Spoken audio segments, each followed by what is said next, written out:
porque eso luego lo único que acarrea son malos entendidos. Entonces, lo único que voy a decir son las tesis generales. Hay quien considera que la medida es posible de imponer, pero no está lo suficientemente bien desarrollada como para que satisfaga un criterio básico de constitucionalidad. Eso es un punto importante. Y en eso se puede coincidir con el proyecto del señor ministro Franco. Hay quienes consideran, desde luego, que no es posible establecer la medida, y como no es posible establecer la medida, pues ni para qué meterse en si está o no está bien regulada. Yo estoy en esta posición. Desde el día de ayer yo creo que quedó clara las posiciones, otra vez ni mejores y peores, cada quien tiene su posición. La única cuestión es que hay algunos que vemos el artículo 18 en su párrafo sexto como un sistema total que no admite otras posibilidades más que las que están contenidas en ese sistema. Y yo decía el día de ayer que esto se puede tener una lectura en positivo y una lectura en negativo. Cuando el sistema en ese párrafo dice cosas sobre los adolescentes, voy a hablar de esta manera abreviada, entonces no puede haber otras formas de complemento establecidas en la Constitución.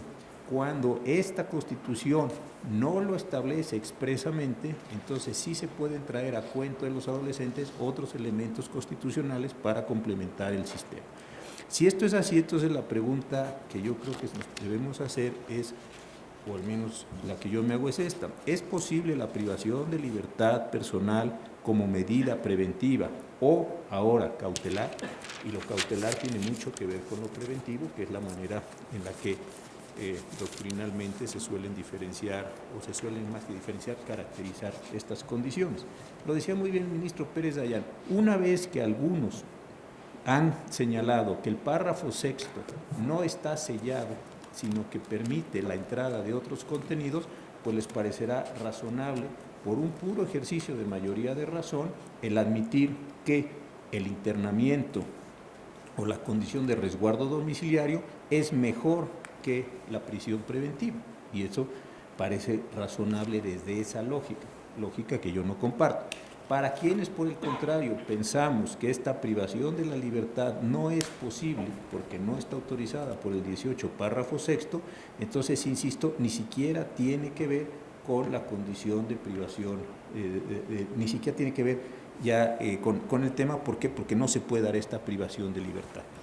La cuestión importante que también surgió es si el resguardo en el domicilio constituye o no una privación de libertad. Yo creo francamente que sí.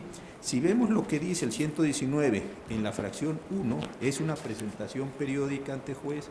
2, la prohibición de salir de un país, del país, de una localidad, etcétera. 3, la obligación de someterse a vigilancia.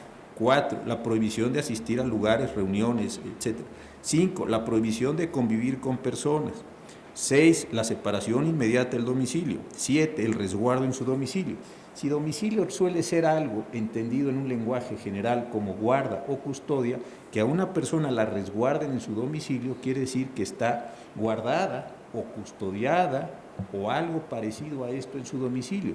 ¿Por qué? Porque las otras formas son las que me impedirían a mí o a la persona que esté en esta condición ir a tales lugares, sitios, verse con tales cuales personas, tener ciertas condiciones, pero sí puede estar en circulación. Lo que tiene es restringir la circulación.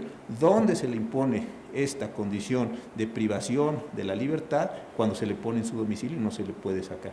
Le vamos a llamar esto arraigo o arraiguito o algún término derivado de esto, pues se parece bastante. Y en cambio el internamiento preventivo sí ya es en un centro de internamiento preventivo. Entonces creo que estas son las mismas condiciones. Pero desde mi punto de vista, como el 18 no autoriza esta condición de privación de libertad, no voy a retomar, desde luego sería inadecuado retomar la discusión del día de ayer, que yo creo que las premisas de cada cual quedaron claras.